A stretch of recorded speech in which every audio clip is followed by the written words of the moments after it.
Notre Père, notre Dieu, c'est toi l'agneau souverain. Nous te confions la parole. Au commencement, elle était, elle demeure, et c'est toi la parole. Nous prions que tu sois au milieu de nous. Conduis-nous, Seigneur, à part ton esprit, conduis-nous avec ta grâce et révèle ta gloire dans ta parole. Permets que ton peuple soit immensement béni. Ce que tu cherches, c'est des adorateurs, les vrais. Aide-nous à y parvenir au nom de Jésus. Amen. Amen.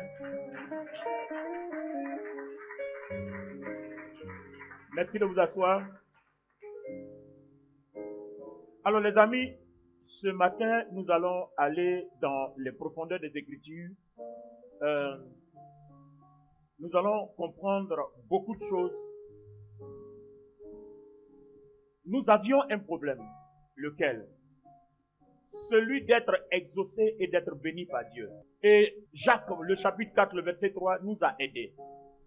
Jacques a dit que nos problèmes n'étaient pas résolus pour deux raisons. Il dit qu'on ne sait pas demander à Dieu, on demande mal, donc on n'est pas exaucé.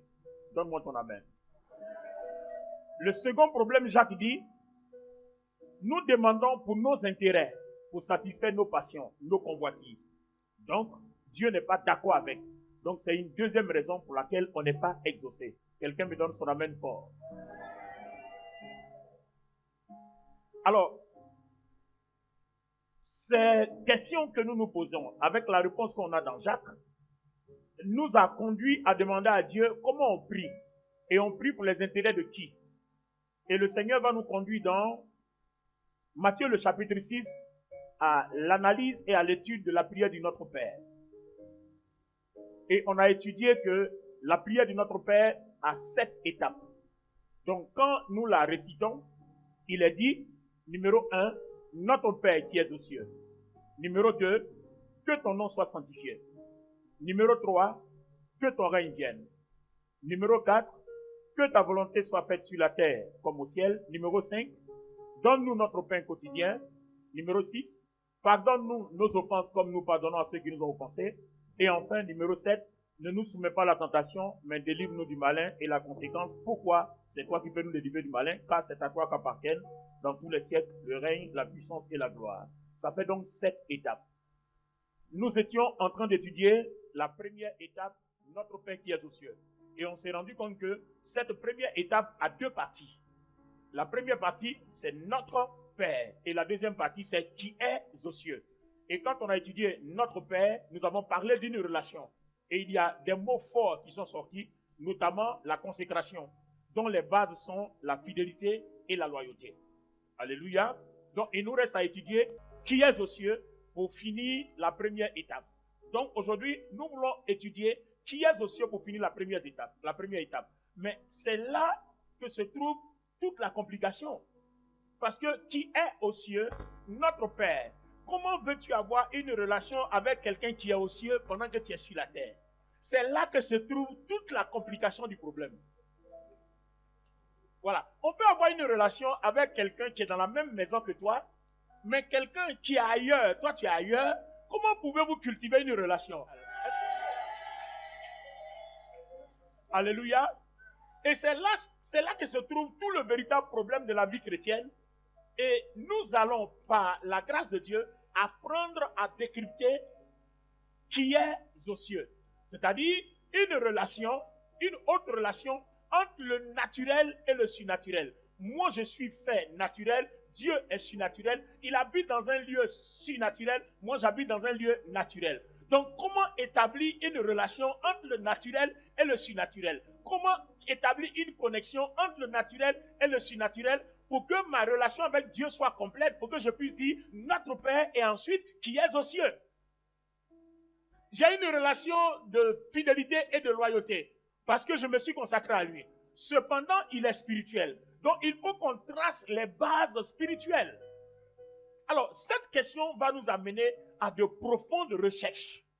Nous voulons savoir comment, du physique, on peut être connecté au super physique, au surnaturel. Comment du naturel, on peut accéder au surnaturel.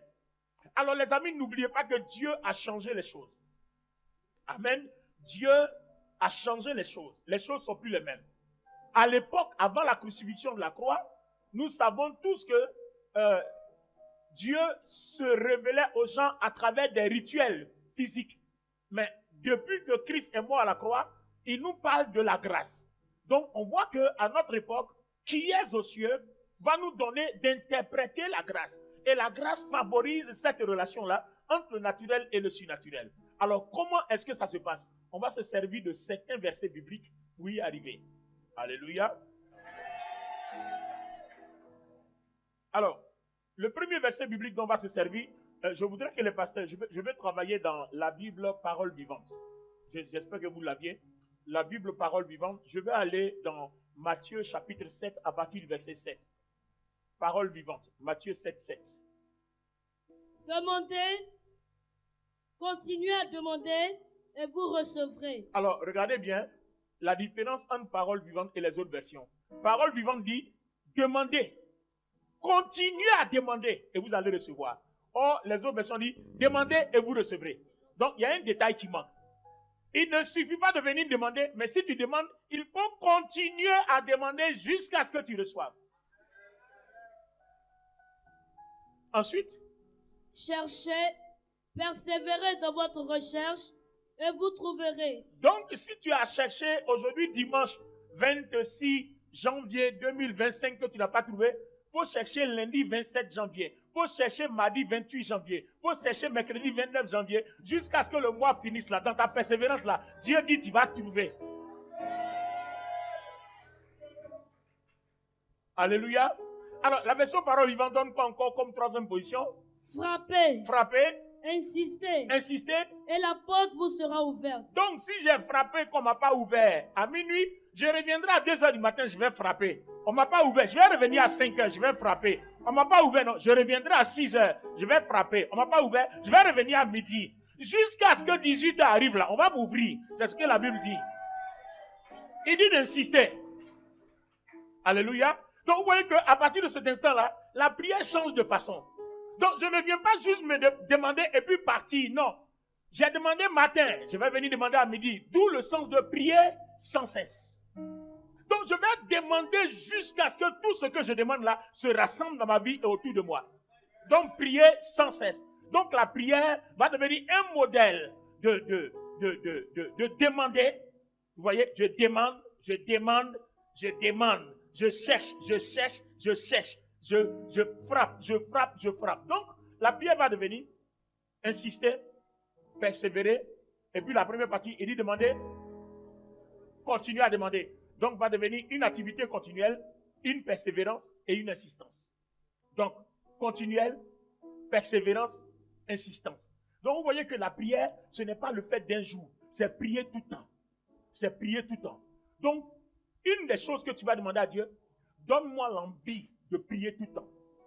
Le problème aussi, si tu ne sais pas prier et que tu ne sais pas pourquoi tu pries, tu n'as pas envie de prier tout le temps.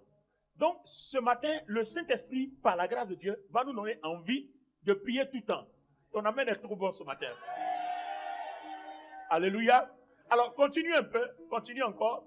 Car toujours, celui qui demande finit par recevoir. Celui qui cherche finit par trouver. Et à celui qui frappe avec insistance, la porte est ouverte. Donc celui qui demande toujours finit par recevoir. Celui qui cherche toujours finit par trouver. Et celui qui frappe toujours avec insistance finit par recevoir. Alors les amis, vous comprenez que la balle donc est dans notre camp. Gloire à Dieu. Ça veut dire que si tu as demandé, il va falloir que tu aies l'envie de revenir demander encore.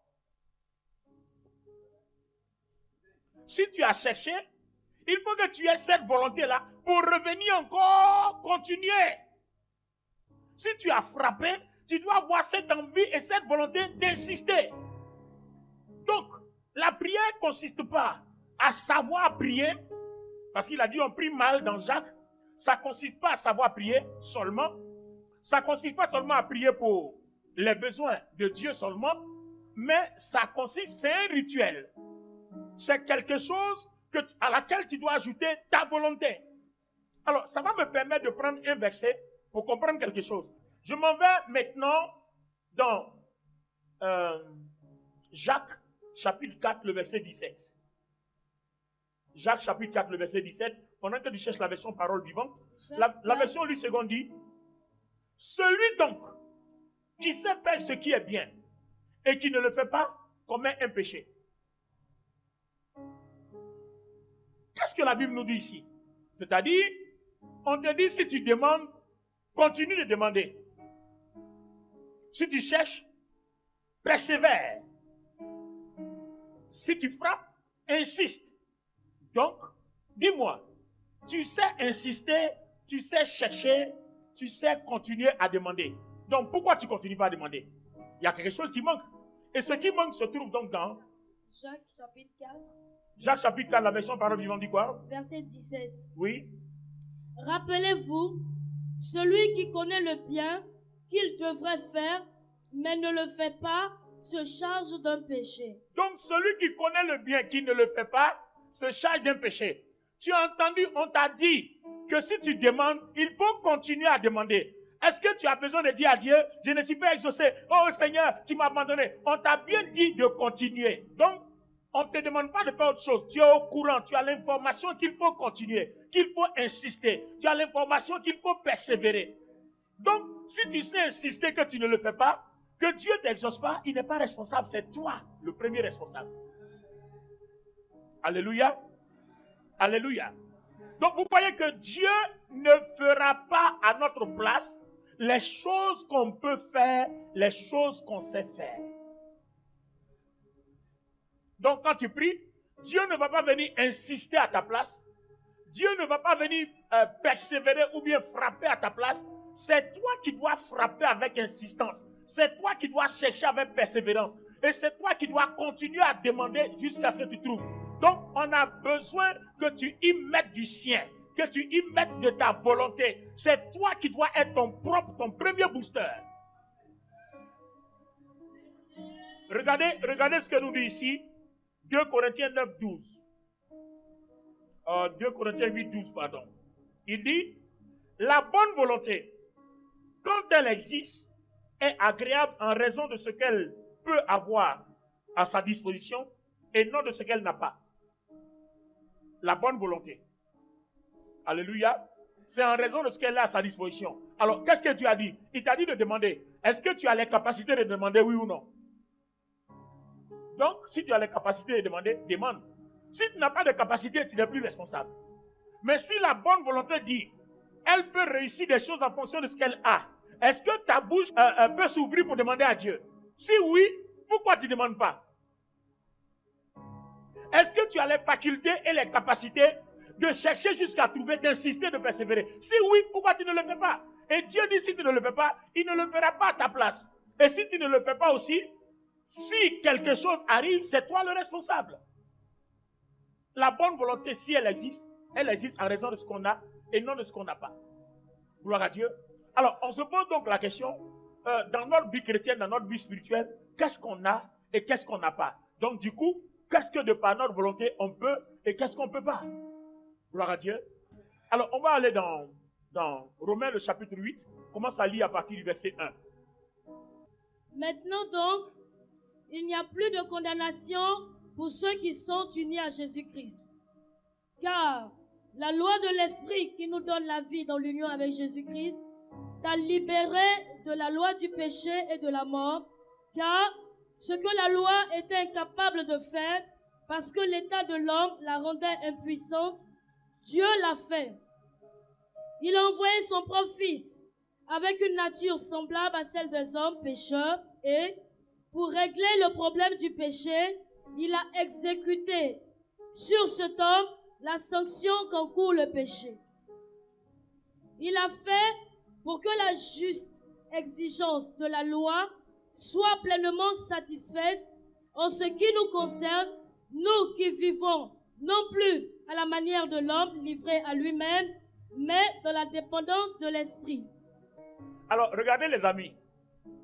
Il dit bien que sous la grâce, quand le Seigneur Jésus-Christ nous a libérés de la loi du péché et de la mort, la seule chose qu'on nous demande, c'est de vivre en dépendant du Saint-Esprit. Alléluia. C'est de vivre en dépendant du Saint-Esprit. Or, là, vous vous souvenez, en introduction, quand on a commencé, on a dit, notre Père, relation qui est aux cieux, une autre relation entre le naturel et le surnaturel. Comment y parvenir? Il dit bien, si nous dépendons du Saint-Esprit, alors on sera donc connecté à Dieu à longueur de journée, 24 heures sur 24. D'accord? Maintenant, la question n'est pas suffisante. La question n'est pas seulement de dépendre du Saint-Esprit, mais comment on dépend du Saint-Esprit? Comment on fait pour dépendre du Saint-Esprit? Et puis comment on fait d'abord pour que le Saint-Esprit vienne en nous, pour qu'on dépende de lui? Gloire à Dieu. Alors on va aller dans le livre de Jean, Jean le chapitre 4, versets 23 à 24, parole vivante. Mais le temps viendra, non, il est déjà là, où l'Esprit qui révèle la vérité rendra les vrais adorateurs capables d'apporter au Père un culte spirituel et conforme à la vérité. Car... Attends. Reprends la partie. Mais le temps viendra. Non, il est déjà là. Non, on n'est plus dans le futur. Ce n'est pas une affaire de le temps viendra. Non, mais le temps là est déjà là. Attends, allons-y doucement. Hein. Allons-y doucement. C'est des choses très profondes. Si vous ratez ça, c'est fini. Amen. Aujourd'hui là, si vous maîtrisez le message, Satan ne sera plus, il va plus nuire à votre vie. Je sais de quoi je parle. Amen. Il va plus nuire à votre vie. Il dit, l'heure est déjà venue. Il dit, non. Ce n'est pas une question de le temps viendra. Mais l'heure là est déjà là.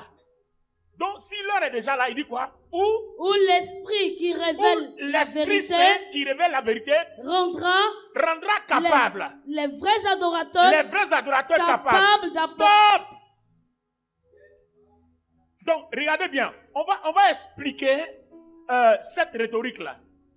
On va expliquer la rhétorique linguistique. Professeur de français, suis-moi. Hein. On va expliquer. Amen. On va faire un petit commentaire composé. Regardez bien. L'heure vient. Tu vois, non? Il dit bien, le temps viendra. Et puis l'heure vient, le temps viendra. Donc l'heure vient, l'heure là n'est pas encore venue. Et puis il dit non. L'heure là est déjà là, où le Saint-Esprit rendra les adorateurs capables de faire des choses qui plaisent à Dieu. Est-ce que vous comprenez? Donc s'il dit bien que ce n'est pas le temps qui viendra, qui dit l'heure est déjà là, ça veut dire qu'on nous a déjà rendus capables. Non. Est-ce que quelqu'un a compris ça? Non. Ça veut dire qu'on nous a déjà rendus capables. Nous sommes déjà capables.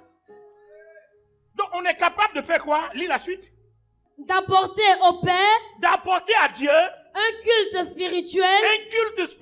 Et conforme à la vérité. Ensuite. Car le Père, il cherche des hommes. Dieu le Père, avec lequel on est supposé avoir une relation, cherche des hommes. Qui l'adorent ici, de cette façon. Il cherche ce genre de personnes qui se laissent diriger par le Saint-Esprit et qui sont capables par cet Esprit Saint-là de faire des choses agréables à Dieu. Et ce temps-là est déjà arrivé. Ça veut dire que toi et moi, on a cet esprit-là. Mais il nous a déjà rendus capables, mais notre volonté ne s'est pas encore levée pour cultiver la capacité. Donc il dit, la bonne volonté, si elle existe non pas en raison de ce qu'on n'a pas, mais en raison de ce qu'on a. On a le Saint-Esprit qui nous a déjà rendus capables. Donc qu'est-ce qu'on fait? On se lève et puis on agit.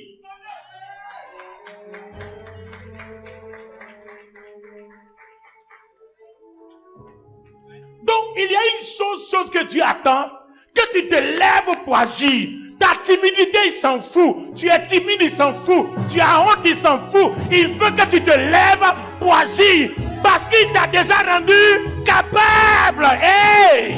Come on, somebody. Il t'a déjà rendu capable.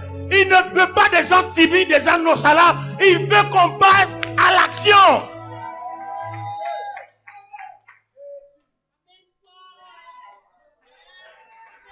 Come on. Oh my God.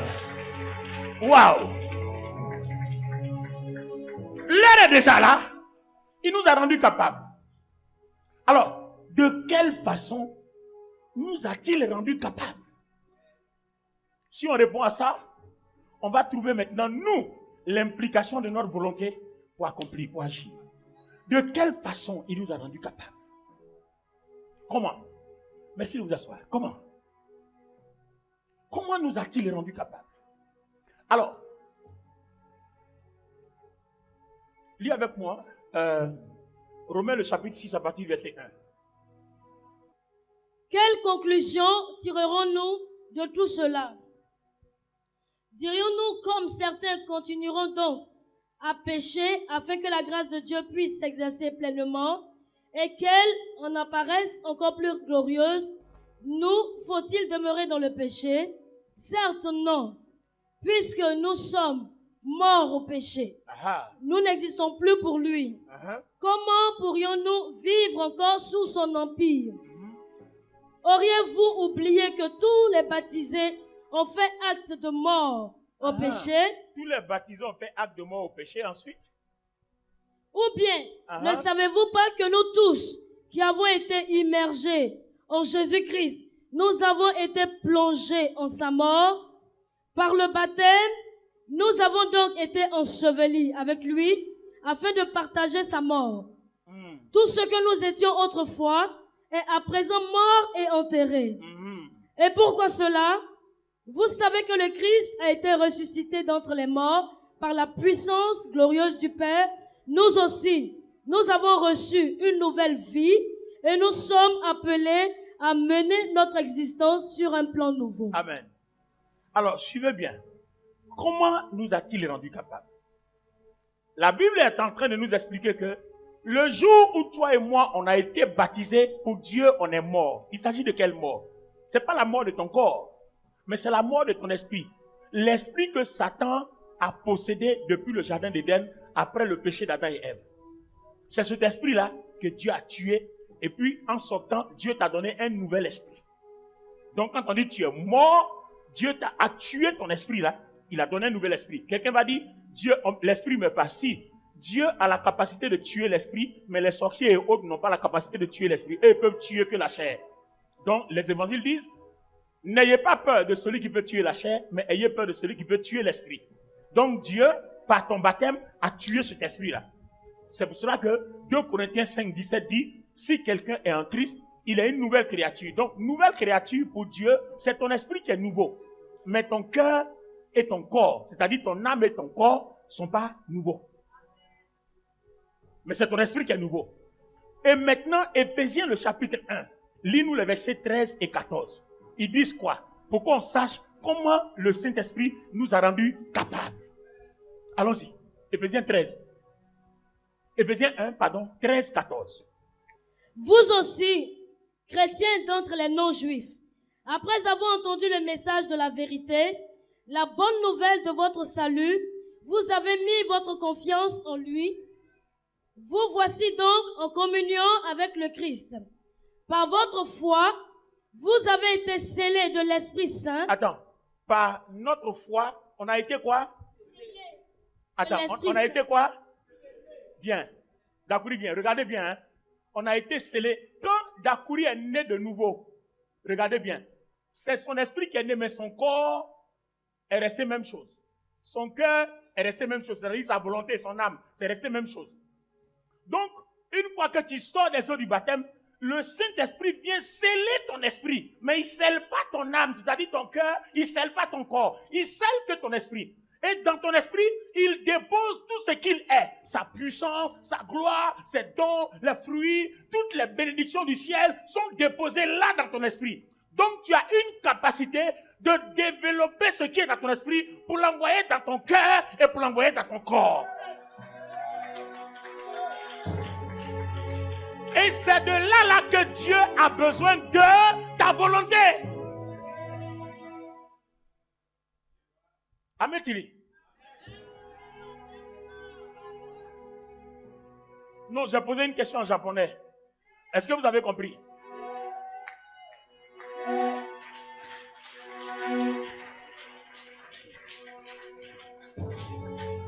mes amis, l'heure vient, et l'heure est déjà venue, où Dieu cherche que de vrais adorateurs.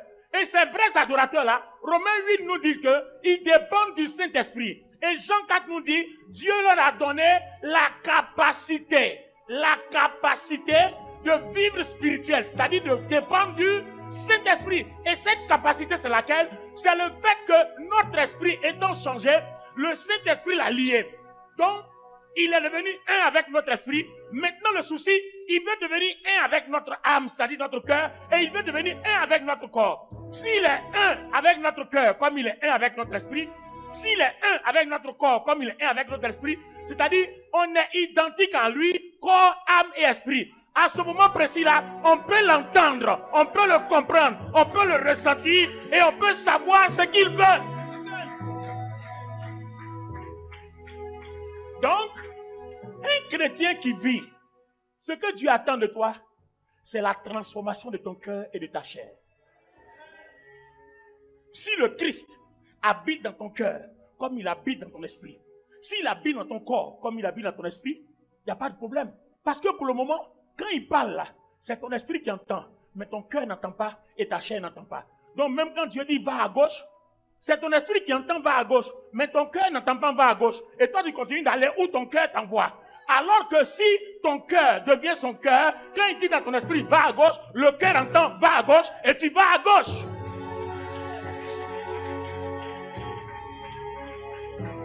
C'est pour ça que les amis, on doit se battre en prière. On doit chercher, demander jusqu'à ce que son cœur soit notre cœur. On doit chercher avec insistance, frapper avec insistance jusqu'à ce que son cœur soit mon cœur, son corps soit mon corps. Voilà là, demandez, il vous sera donné. Cherchez, vous trouverez. Frappez, on vous ouvrira. On n'a pas dit d'aller demander voiture, on n'a pas dit d'aller demander. Non, si son cœur est ton cœur, il te montrera où se trouve la voiture. Si son corps est ton corps, il te montrera où se trouve la gloire. En fait, c'est ça les amis. Hey, come on somebody. Yes Lord. Come on. Alléluia. Vous comprenez pourquoi la prière du Notre Père est un manuel de transformation. Ce n'est pas seulement une récitation, c'est une formation, c'est une délivrance, c'est une transformation. Il faut que Dieu te transforme. Vous voyez, il y a quelque chose dans ton esprit que Dieu réclame dans ton cœur. Mais ton cœur, c'est ta volonté. N'oubliez pas que Dieu ne force jamais personne. C'est pour ça qu'il dit, la bonne volonté, si elle existe en raison de ce qu'on a. Donc, tu ne peux pas aller prendre ce que tu n'as pas. C'est ce que tu as là. C'est ce que tu peux prendre. On t'a donné l'esprit dans ton esprit. On te demande, prends-le, mets-le dans ton cœur. Prends-le, mets-le dans ton corps. C'est tout ce qu'on te demande. Si tu arrives à ce stade-là, tu n'as plus de problème. Alors, pourquoi tu n'as plus de problème? Asseyez-vous, je vais vous donner quelque chose.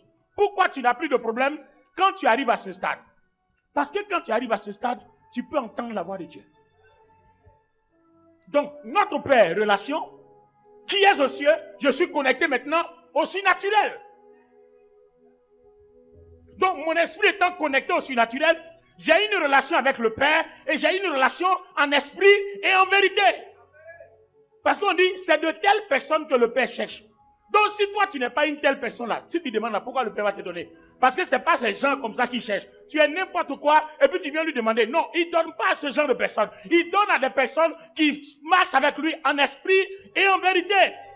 Il ne te donnera pas parce que tu es docteur, tu es bishop, tu es pasteur ou ancien. Il ne te donnera pas parce que tu es petit sœur de Jésus. Il te donnera parce que tu dépends du Saint-Esprit. Pourquoi? Tu sais te servir des capacités de ton esprit pour les transférer et dans ton cœur et dans ton corps. C'est tout.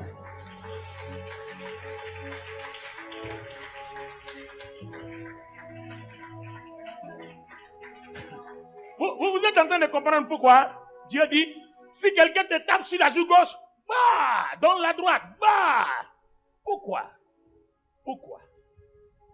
Parce que ton but, tu vis pour un but. Le but, c'est que notre Père qui est aux cieux, la prière de notre Père est divisée, les 7 étapes sont divisées en 3 grands groupes. Je vais vous montrer le but. La prière que le Seigneur Jésus nous enseignait est divisée en 3 grands groupes, les 7 étapes. D'abord, notre Père qui est aux cieux. On est à la première étape, non? Prenez la dernière phrase de la 7e étape. Ne nous soumets pas à la tentation, mais délivre du malin, car c'est à toi qu'appartient dans tous les siècles le règne, la puissance et la gloire. Donc prenons la partie 1. Notre Père qui est aux cieux. C'est à toi qu'appartient. Tu vois comment c'est cohérent, non? C'est tellement clair. Notre Père qui est aux cieux, c'est à toi qu'appartient le règne, la puissance et la gloire. Donc si j'ai une relation avec le Père, automatiquement, comme mon esprit est uni à lui, mon cœur est uni à lui et mon corps est uni à son corps, automatiquement, la puissance et la gloire qu'il a là, ça devient pour moi. Ça devient pour moi, automatiquement. Ça devient pour moi. Tu comprends? Ça devient tout de suite pour moi. Donc ça doit faire de moi l'objet d'un véritable adorateur. Donc l'adorateur, c'est celui qui a une relation avec Dieu, qui est connecté au surnaturel et qui développe les capacités pour permettre au Saint-Esprit de le guider comme Dieu veut. Voilà l'adorateur que Dieu cherche. Qu'il adore en esprit et en vérité. Le Saint-Esprit parle à quelqu'un ce matin? Alléluia. Donc les amis, vous voyez, le problème du Seigneur, c'est qu'il veut te guider comme il veut. Or, quand vous divisez en 3 grands groupes, le premier groupe là, notre Père qui est aux cieux, c'est à toi qu'appartient, c'est l'adoration. Il faut adorer, magnifier, célébrer ce grand Dieu. C'est ce que Salomon a fait. Salomon allait à Gabaon, et puis il dit, tu m'as appelé pour être un roi, mais je ne viens pas pour demander autre chose. Donne-moi l'intelligence et la sagesse pour que je sois capable de faire ta volonté. Vous voyez pourquoi la prière de Salomon était agréable? Il est venu demander au Saint-Esprit de le rendre capable de servir Dieu. À cette époque-là, l'Esprit n'habitait pas en eux. Or, toi, à ton époque, l'Esprit habite en toi. Amen. Donc, si tu n'as pas été rendu capable, ton châtiment sera plus grave que eux. Donc, celui qui n'a pas l'Esprit en lui est parti jeûner, prier, offrir des sacrifices pour qu'on lui donne la capacité. Il monte à Gabaon, il fait des offrandes, des sacrifices, des offrandes. Ici, quand il demande offrande à quelqu'un, il est fâché. Or, au temps de Salomon, ça faisait partie de ce qu'il allait déposer devant Dieu pour que Dieu le rende capable. Les gens ne connaissent pas la parole de Dieu. Les gens ne connaissent pas la Bible. Les gens ne connaissent pas la Bible. Là. Tout ce que nous pouvons faire, que ce soit offrande, dîme, quoi, nos sacrifices, tout contribue pour que Dieu nous rende capables. Attends, quand tu es capable là-haut, pour que Dieu remplace ta dîme que tu as donnée là, c'est un problème pour lui. Or, ton problème, c'est que c'est comme un commerçant qui dépense l'argent et puis on ne paye pas sa marchandise. À un moment donné, il ne paye plus de marchandises, le magasin tombe en ruine. Si, en payant tes dîmes, en faisant tes offrandes, tu prends de l'argent que tu as, si tu te disposais dans ta volonté à être capable, tu vas voir que quand tu sors, c'est remplacé. Tu ne sentiras même pas que tu as fait quelque chose. Alors, je vous explique pourquoi c'est remplacé. Je vous explique pourquoi, avant de revenir sur les 3 grands groupes. Je me souviens, Moïse dirigeait Israël du désert vers Canaan. Est-ce que ton amen est là ce matin? Est-ce que ton amen est puissant ce matin? Dis à ton voisin, regarde. Moïse dirige Israël de l'Égypte, on s'en va en Canaan. Ils arrivent quelque part dans le désert, il n'y a plus d'eau. L'eau est finie. Les gens sont en train de mourir. Et quand c'est comme ça, c'est le leader, regarde. Le jour qui est à l'église ici, hein, communauté sous de vie, tu commences à traverser certaines difficultés. Depuis que tu es dans l'église, ça ne va pas dans ma vie. Donc, en tout cas, je me cherche. Et quand c'est comme ça, on dit que c'est le pasteur qui a un problème. Donc, c'est pas, ça ne date pas d'aujourd'hui. Oh. Depuis, on décide quand il y a un problème, on dit que c'est Moïse qui est le responsable. Pourtant, Moïse n'a rien fait. Donc, ils ont trouvé une source d'eau qu'on appelle le Mara. Mara. C'est-à-dire l'eau amère. C'est-à-dire l'amertume dans cette eau est telle que quand tu bois, tu meurs. Donc, les premiers vauriens, hein? Pourquoi je dis vauriens? C'est des gens, quand ils tombent sur une opportunité, ils réfléchissent plus, ils oublient Dieu. Ça, on se met dedans. Mais toute opportunité n'est pas opportunité. Ça peut être un piège du diable. Ben oui, non? Amen ou amen pas? Toute opportunité n'est pas de Dieu. Tout ce qui brille n'est pas de l'or. Les premiers qui se sont précipités sur l'eau sont morts. Donc le peuple maintenant est prêt à laisser Moïse. On était en Égypte, on mangeait un peu. Même si on travaillait dur, on buvait un peu. Tu nous envoyais ici, tu dis Dieu dit. Nous on n'a pas entendu la voix là. Hein? Tu dis Dieu dit, on t'a suivi et puis il n'y a pas à boire. Donc là, si ceux qui sont morts là, si on n'a pas bu, si tu ne les as pas ressuscités, Moïse, tu vas nous ramener en Égypte ou bien toi-même on va t'enterrer ici. Alors, ce qui est intéressant, Moïse s'en va consulter Dieu. Suivez bien la démarche. Hein? Moïse consulte Dieu et Moïse entend la voix de Dieu. Dieu lui dit, il y a un bâton à côté de l'eau. Prends le bâton là, jette-le dans l'eau. Tu as vu, non? Toi-même tu as dit, non, tu as vu, non? Donc, ce bâton-là était là. Et puis, il y a des gens qui mouraient, qui n'avaient pas compris qu'il fallait prendre le bâton pour jeter à l'eau, sauf celui qui entend la voix de Dieu, qui a connu la solution du problème.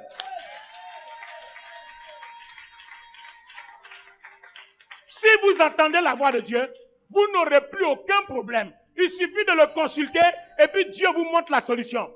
Chaque fois que David devait aller en guerre, il consulte Dieu. Il dit, monterai-je? Et souvent Dieu lui dit, monte. Ou bien Dieu lui dit, ne monte pas. Et une fois, la deuxième fois, il demande à Dieu, est-ce que je dois monter pour faire la guerre aux Philistins? Dieu lui dit, tu vas monter, mais attention, tu vas les prendre par derrière. Si tu vas en avant, ils sont trop forts. En avant, ils sont trop forts, mais par derrière, tu les surprends, tu les vaincras. Alors, que se serait-il passé si Moïse n'entendait pas la voix de Dieu? Ou bien si David n'entendait pas la voix de Dieu? Tout le monde allait mourir dans le désert et tout le monde allait mourir en face des Philistins. Entendre la voix de Dieu devient la chose la plus importante. C'est pour ça que tu dois utiliser les capacités dans ton esprit pour les déverser dans ton cœur. Ton cœur doit être même chose comme le cœur du Seigneur et ton corps doit être même chose comme le corps du Seigneur. Le corps du Seigneur est glorifié. Quand il est en contact avec ton corps aussi devient glorifié. C'est pour ça qu'il dit manger de mon corps. Manger de mon corps. Or, nous, quand on finit de manger dimanche, quand on a une grâce dedans, arrivé en ville là-bas, on s'en va jeter la grâce et puis on reporte nos vieux corps. Bon, chacun de nous sait ce qu'il fait en ville. Je n'ai rien dit. Hein. Je n'ai rien dit. Alléluia. Je n'ai rien dit. Donne-moi ton amen bien. Donc, vous voyez en fait, l'intérêt de garder son cœur pur et l'intérêt de garder son corps pur, ça nous permet d'entendre la voix de Dieu, d'avoir une ouverture de ton naturel au surnaturel.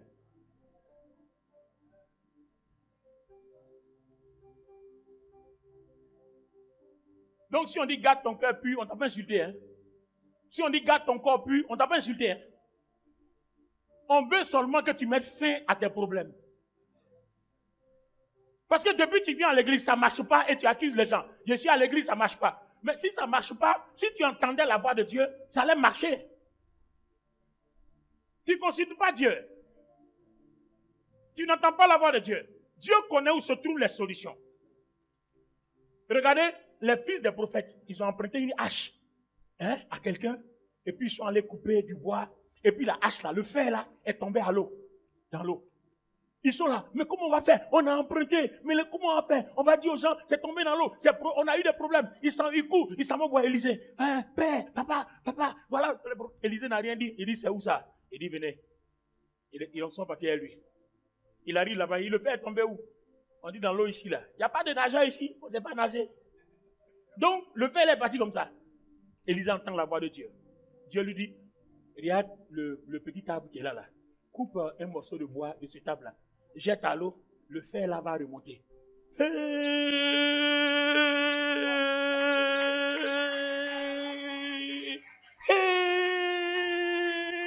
Donc en fait, la chose était si simple. Il fallait seulement entendre la voix de Dieu. Donc en fait, c'est si simple. Donc la vie chrétienne est aussi simple. Très simple.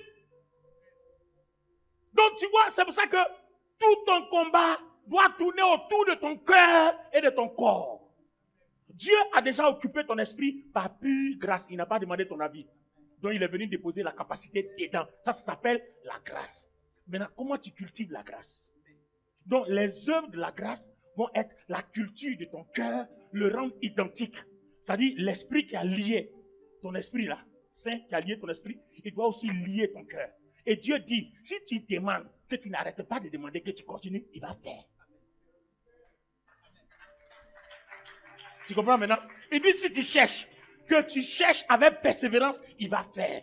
Il dit, si tu frappes, que tu insistes, il va faire. Donc vous voyez qu'en fait, le problème, c'est pas Dieu. Dieu ne refuse jamais rien à personne.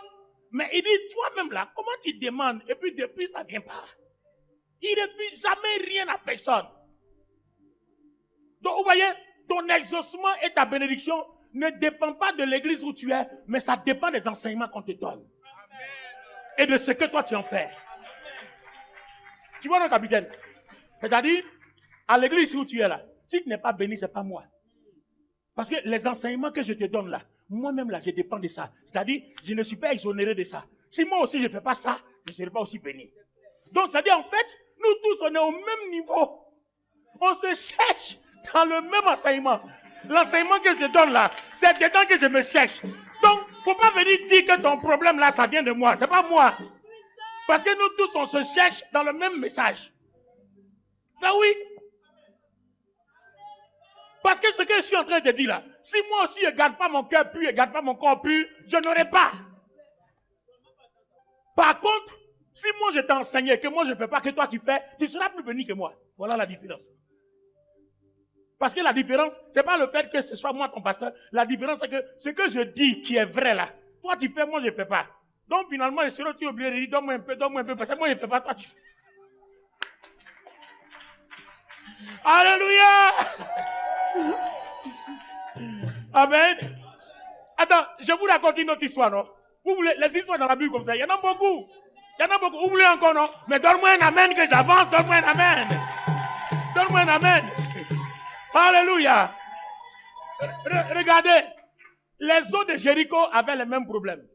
À Jéricho. Et puis, quand les gens buvaient, l'histoire nous enseigne que même les femmes enceintes, quand elles buvaient, l'enfant tombait. Elles faisaient fausse couche.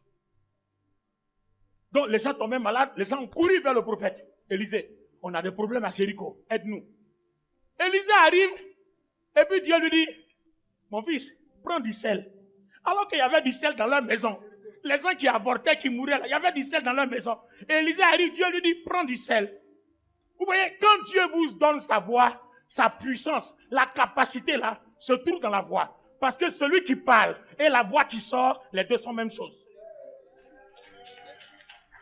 Aïe, au commencement était la parole, non? Et puis on dit la parole est Dieu. Donc la parole qui vient, et puis celui qui est Dieu, les deux sont la même chose. Donc la parole est aussi puissante que son émetteur. Amen. Amen ou amen pas? Alléluia. Alors les amis, Élisée arrive, Dieu lui dit, prends du sel. Élisée prend le sel, et puis dit, jette à la source. Il n'a pas jeté le sel là n'importe où. Hein. Il est allé à la source. Il a jeté le sel là-bas. Et puis il dit, buvez. Et puis cette fois-ci, ils boivent. Au lieu de mourir et de faire des fausses couches, les femmes commencent à tomber enceintes.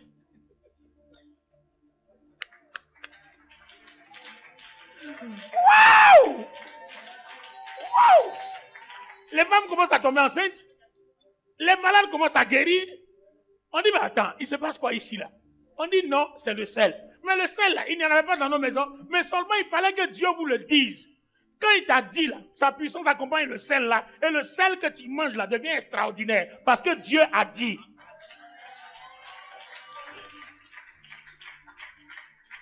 Alors, qu'est-ce que tu vas faire à partir d'aujourd'hui? Tu vas jouer avec ton cœur et ton corps. Ou alors tu vas cultiver pour que la gloire remplisse ton cœur et ton corps. Si avant, dans ma vie chrétienne, on m'avait enseigné comme ça, peut-être que je n'allais jamais commettre impudicité. Jamais. Parce qu'on nous a dit, ne faites pas, ne faites pas. Mais on nous a jamais expliqué ça. Quand toi tu m'expliques, puis je vois mon intérêt comme ça, j'allais faire. Parce que c'est que quand je fais là, c'est moi qui suis derrière. Je ne fais pas. Ici, là, celui qui n'est pas béni ici est responsable. Merci, pasteur Dogo. Chacun porte sa croix. Si tu es dans cette église communautaire sous de vie, tu n'es pas béni, tu es responsable. Il ne faut pas mettre tes problèmes sur les gens. Tu es responsable. On t'a dit de garder ton cœur, on t'a dit de garder ton corps. Ce que tu fais de ton corps, c'est toi le problème. Tu es responsable. À partir du moment où tu ne laisses pas, deuxième raison, tu ne laisses pas le Saint-Esprit qui est dans ton esprit remplir ton cœur, comment ton cœur va aimer ton prochain? Puisqu'en fait, c'est une question de capacité. On dit le Saint-Esprit nous donne la capacité. Alors, termine la version parole vivante, Jean 4, 23 à 24. Lis-nous tout le 23, lis-nous tout le 24. On va mettre le coup de Marco. Bon.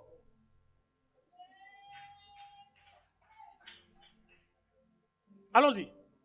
Jean 4, 23 à 24. Mais le temps viendra. Le temps viendra. Non, il est déjà là. Il est déjà là. Où l'Esprit qui révèle la vérité. Où l'Esprit qui révèle la vérité. Rendra les vrais adorateurs capables. Rendra les vrais adorateurs capables. Oh, alors qu'on dit, l'heure vient et l'heure est déjà venue. Où les vrais adorateurs que Dieu cherche. Donc, il les rendra capables d'apporter au Père un culte spirituel et conforme à la vérité. D'apporter à Dieu un culte spirituel et conforme à la vérité. Ah. Car le Père cherche des hommes qui l'adorent ainsi. C'est des gens, des personnes comme ça que Dieu exauce quand il prie. Voilà, sinon il n'a pas fait à des... Ils vous écoutent tous, mais on dit beaucoup sont appelés, mais peu sont élus. Ceux-là que Dieu cherche, les vrais adorateurs qui l'adorent en esprit en vérité, qui se servent des capacités de l'esprit, c'est ceux-là qui seront élus. C'est-à-dire, si tu continues de vivre pas en esprit en vérité, le jour où la trompette sonne, tu vas rester ici. Tu vas être sauvé pendant la tribulation. Dans la douleur. Donc, si tu ne veux pas de la douleur, maintenant, le problème aussi, si la trompette ne sonne pas que c'est la mort, une fois que tu es mort, c'est fini. Hein? On ne sait pas le sort qui te sera réservé là-bas. Donc, c'est le moment. Donc, le Père recherche. Allons-y au verset 24. Dieu est un être spirituel. Dieu est un être spirituel. Il faut que ceux qui veulent l'adorer. Il faut que ceux qui veulent l'adorer lui rendent un culte qui soit spirituel. Attends. Est-ce que vous avez compris? On n'a pas dit il faut que ceux qui l'adorent, ceux qui veulent, c'est-à-dire ta volonté. Or, l'adorer, c'est quoi? C'est prendre ce qui est dans ton esprit, l'envoyer dans ton cœur, l'envoyer dans ton corps. Une fois que tout est réuni, tu connais maintenant la volonté de Dieu et tu pourras faire. C'est pour ça que Salomon a dit, donne-moi l'intelligence, la sagesse et la connaissance pour que je sache faire la volonté. Donc, il nous a donné son esprit pour qu'on sache faire la volonté. Celui qui entend la voix de Dieu n'aura plus de problème pour prier.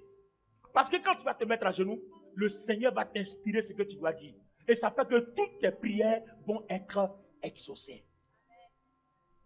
Donc, entendre la voix de Dieu devient essentiel. Regarde, Genèse chapitre 12. Dieu dit à Abraham, sors, va-t'en de ton pays. Je ferai de toi une grande nation, etc. etc. Aïe, Abraham avait déjà des propriétés, il avait des terres, des bœufs et tout ça. Et puis Dieu dit que ce n'est pas suffisant. Donc vous voyez que souvent quand on n'entend pas la voix de Dieu, on a l'impression qu'on est à l'aise alors que c'est ce que Dieu te réserve sur la terre là. Tu es même à un petit niveau. Tu n'es même pas un grand, tu es à un petit niveau.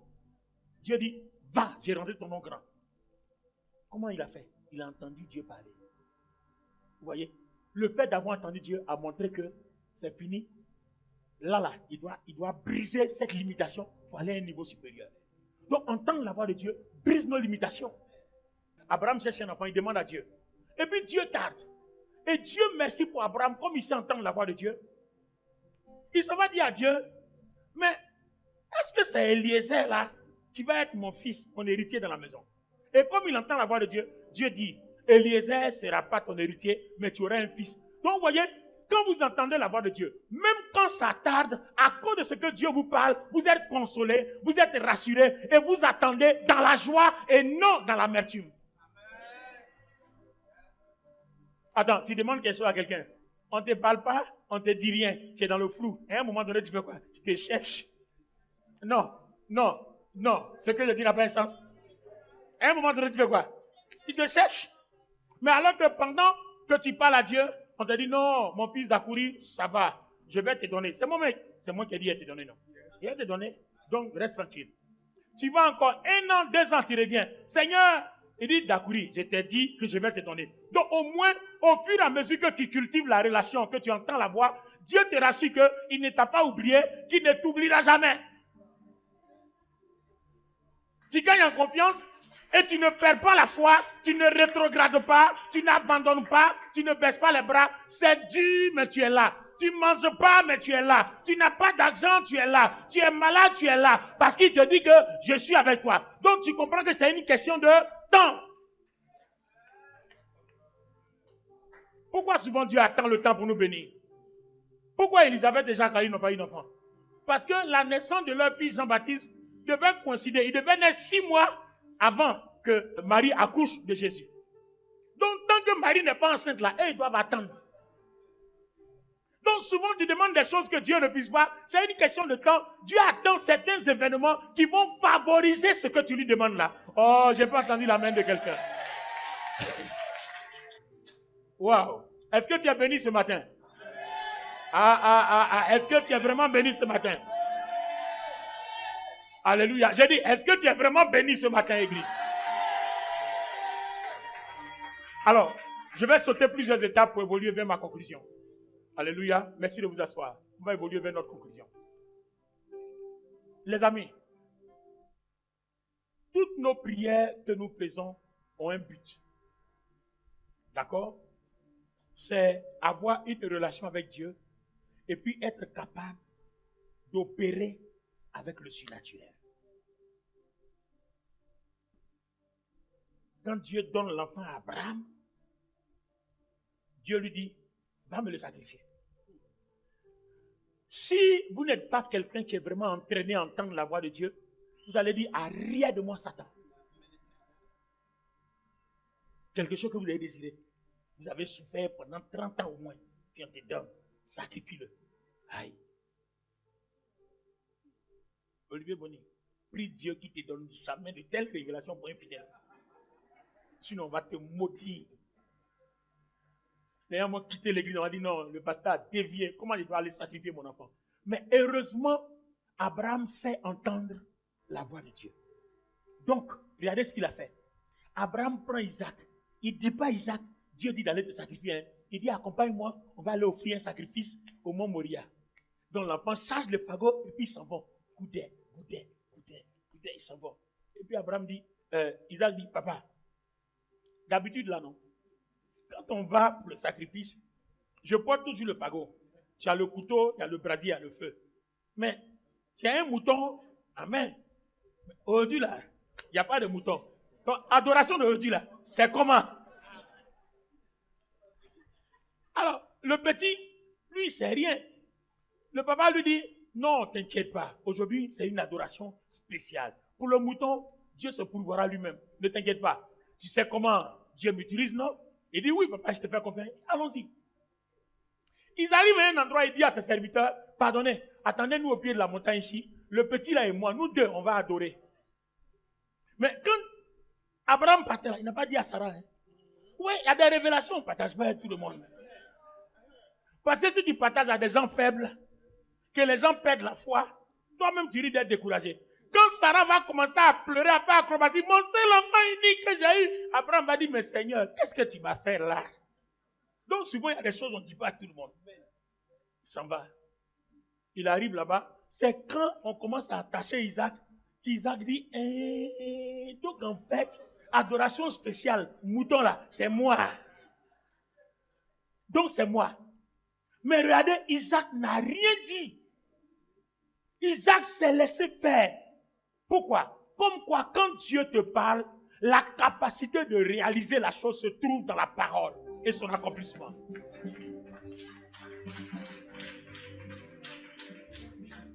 Si Dieu te dit quelque chose, la réalisation se trouve dans l'accomplissement. Seulement, il faut savoir entendre la voix de Dieu pour ne pas entendre celle du diable pensant que c'est Dieu. Parce qu'il y a ta chair et ses passions qui te parlent. Il y a le diable aussi qui te parle. Voilà. Les sorciers, quand ils veulent te parler, ils passent dans ta chair, ils passent par tes passions et puis ils te parlent. Vous voyez? Donc il faut être sûr que tu entends la voix de Dieu. Et la voix la plus sûre, c'est quoi? Ton cœur lié au cœur de Dieu, rempli de gloire. Ton corps lié au corps du Seigneur, rempli de gloire. C'est la seule façon. Et à quel moment tu vas savoir que ton cœur est rempli de gloire et ton corps est rempli de gloire? Quand tu vas réaliser que le péché ne te domine plus. C'est qu'il y a quelque chose dans ton corps. C'est le seul signe. La tentation, la convoitise, la séduction, le péché. Si tu te rends compte que ça ne te domine plus, c'est le signe qu'il y a quelque chose dans ta chair. Maintenant, au niveau du cœur, c'est comment? Au niveau du cœur, c'est quand tu vas te rendre compte que tu as la capacité de faire aux autres ce que tu veux qu'on te fasse et de ne pas faire aux autres ce que tu ne veux pas qu'on te fasse. Dans la demande là, Matthieu 7,7, la demande là. Dans la suite, au verset 9, Matthieu 7,7, au verset 9, avant qu'on revienne au verset 24 de Jean. Il dit, plusieurs d'entre vous sont pères, lequel serait capable de donner un caillou à son fils, un caillou à son fils quand il lui demande du pain. Oui. Ou bien s'il lui demande un poisson, lui donnera-t-il un serpent? Oui. Si donc tout mauvais que vous êtes, vous savez néanmoins donner à vos enfants ce qui est bon pour eux. À plus forte raison, votre Père Céleste donnera-t-il de bonnes choses à ceux qui le lui demandent. C'est la suite là qui m'intéresse. Tout ce que vous seriez heureux, que les hommes fassent pour vous, faites-le vous-même pour eux. Faites-le vous-même pour eux. Tout ce que vous voulez qu'on fasse pour vous, faites-le. Tout ce que vous ne voulez pas qu'on vous fasse, ne le faites pas. Si tu arrives à cette conclusion-là, c'est que tu as le signe que la gloire de Dieu, que ton cœur est identique à celui du Seigneur. Parce que la partie 6 de la prière de notre Père, pardonne-nous nos offenses, comme nous pardonnons à ceux qui nous ont offensés. Quand nous prions, on demande à Dieu de nous donner cette capacité-là. Vous voyez? Pourquoi? Parce que le degré d'implication de Dieu dans ta vie dépend de ton degré d'implication dans la vie des autres. Je m'arrête là pour aujourd'hui.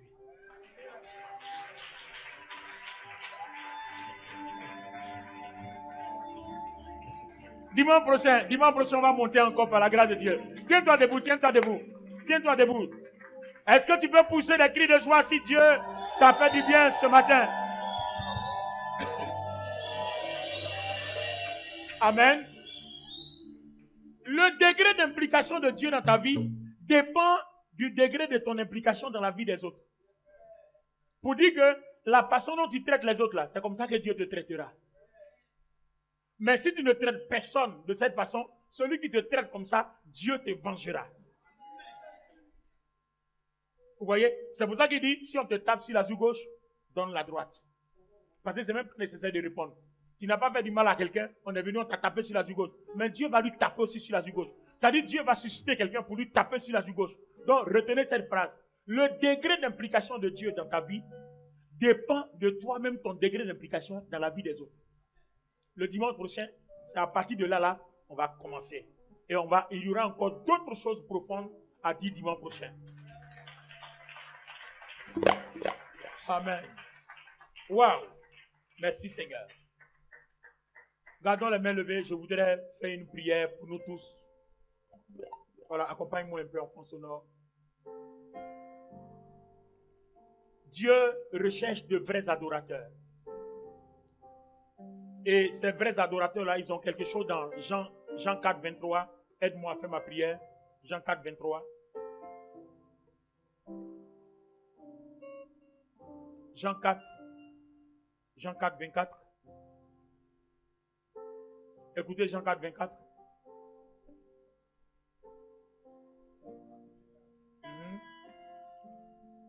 Jean 4, 24. Dieu est un être spirituel. Oui. Il faut que ceux qui veulent l'adorer lui rendent un culte qui soit spirituel et conforme à la vérité. Ah. Est-ce que vous avez entendu? Ceux qui veulent adorer Dieu doivent lui rendre un culte conforme à la vérité. Or, la vérité, c'est quoi? C'est ce que le Saint-Esprit qui en toi t'inspire. Donc, c'est les capacités qu'il te donne. Vous remarquez que on a divisé la prière de notre Père en 3 groupes. Je n'ai pas dit les 2 autres groupes. Ça, c'est dimanche prochain. J'ai dit seulement un seul groupe, l'adoration. Si vous savez entendre la voix de Dieu, vous allez voir que vous n'aurez plus besoin de faire quoi que ce soit, parce que l'Esprit Saint nous aide dans la prière par ses soupirs inexprimables. Dimanche prochain, on va aller en eau profonde encore, par la grâce du Saint-Esprit. Je prie ce matin que Dieu t'accorde la grâce et la capacité de lui rendre un culte qui lui est agréable par le Saint-Esprit habitant dans ton esprit. Je prie que Dieu te donne la capacité de cultiver le Saint-Esprit dans ton cœur. Je prie que Dieu te donne la capacité de cultiver le Saint-Esprit dans ton corps. Je prie que Dieu te donne la capacité de vivre le cœur de Christ comme si ton esprit est uni à son esprit. Aussi vrai que ton esprit est uni au Saint-Esprit, je prie que Dieu te donne la capacité d'unir ton cœur au cœur de Christ. Aussi vrai que ton esprit est uni au Saint-Esprit, Je prie que Dieu te donne la capacité d'unir ton corps au corps de Christ. Que le corps de Christ fasse les changements dans ton corps afin que ton corps soit aussi glorieux comme son corps. Que le péché ne trouve plus de porte au nom de Jésus. Il a dit dans Jean 14:30, le prince de ce monde arrive, il n'a rien à moi. Car à cause de ton corps glorieux et ton cœur rempli de gloire, l'ennemi ne trouve plus rien à toi. Afin qu'il n'y ait plus d'obstacles dans ta vie. Je prie que Dieu te donne la capacité de développer la grâce d'entendre sa voix. De telle sorte que tes problèmes n'existent plus jamais. De telle sorte qu'en face d'un obstacle, Dieu te montre la solution. Je déclare que Dieu te donne de cultiver ton cœur. Il déclare dans Proverbe 4:23, il dit, garde ton cœur au-dessus de tout, car veille sur ton cœur, car tes pensées et tes affections modifient ta vie. Je prie que si ton cœur est uni au cœur de Christ et que le Christ a ses pensées dans ton cœur, que ta vie soit modifiée selon les valeurs de Christ. Que le Seigneur te donne par ses valeurs d'aimer ton prochain, d'aimer la sainteté et la sanctification, afin que la gloire de Dieu soit opérationnelle à chaque instant. Je bénis le Dieu de gloire qui l'accomplit dans ta vie aujourd'hui. Je bénis le Dieu de grâce qui l'accomplit dans ta vie aujourd'hui. Je bénis le Dieu de puissance qui accomplit cette grâce dans ta vie aujourd'hui. Et le Seigneur te bénit dans toutes ses faveurs. Le Seigneur t'ouvre les yeux. Il t'ouvre le cœur. Il te dispose afin que tu ne sois plus la même personne. Quand tu prieras pour demander à Dieu de permettre que ton cœur soit le cœur de Christ, que Dieu t'entende, que Dieu t'exauce. Quand tu demanderas à la gloire de Dieu de remplir ton cœur de telle sorte que ton cœur ait les mêmes pensées que le cœur du Christ, que Dieu t'exauce. Quand tu prieras que la gloire de Dieu descende dans ton corps, afin que ton corps soit glorieux comme celui de Christ, que Dieu t'exauce. Quand tu prieras que le Seigneur te donne les capacités de vaincre le péché, qu'il remplisse ton corps de gloire afin que tu sois vainqueur. Quand tu prieras pour qu'il remplisse ton cœur d'amour, que Dieu remplisse ton cœur de gloire afin que ta vie ne soit plus la même. Qu'à cause de ton amour, l'ennemi ne trouve plus de porte en toi, afin qu'aucun de tes projets ne soit bloqué. À partir d'aujourd'hui, que tes prières soient exaucées. À partir d'aujourd'hui, que tout ce que tu cherches, tu trouves. À partir d'aujourd'hui, que tout ce que tu demandes à Dieu, il te donne. À partir d'aujourd'hui, que partout tu frapperas aux portes qu'on t'ouvre. Parce que Dieu a dit, à force de demander et de continuer à demander, tu recevras. Reçois au nom de Jésus. Il a dit, celui qui cherche en persévérant, trouvera. Reçois au nom de Jésus. Il a dit, celui qui frappe en insistant, on lui ouvrira. On t'ouvre au nom de Jésus. Je déclare que toute la bénédiction de Dieu accompagne ta vie. Je déclare que toute la grâce de Dieu accompagne ta vie. Reste béni dans le Père. Reste béni dans le Fils. Reste béni dans le Saint-Esprit. Que l'Esprit de Dieu qui a rempli ton esprit transforme ton cœur et ton corps. Et que ta volonté soit guidée par le Saint-Esprit afin que tu sois un vrai adorateur. Afin que des personnes comme toi que Dieu recherche rendent toujours témoignage que Jésus-Christ est le même hier, aujourd'hui et éternellement. Tu es béni. Ta maison est bénie. Tes entreprises sont bénies. Ta vie est bénie. Tout ce que tu fais à partir d'aujourd'hui est béni. Parce qu'à compter de ce matin, Dieu ne te refusera plus rien. Je déclare ta bénédiction et tes témoignages continuels à longueur de journée, tous les jours de cette année 2025. Au nom de Jésus, donne-moi cet amen, donne-moi cet amen, donne-moi cet amen.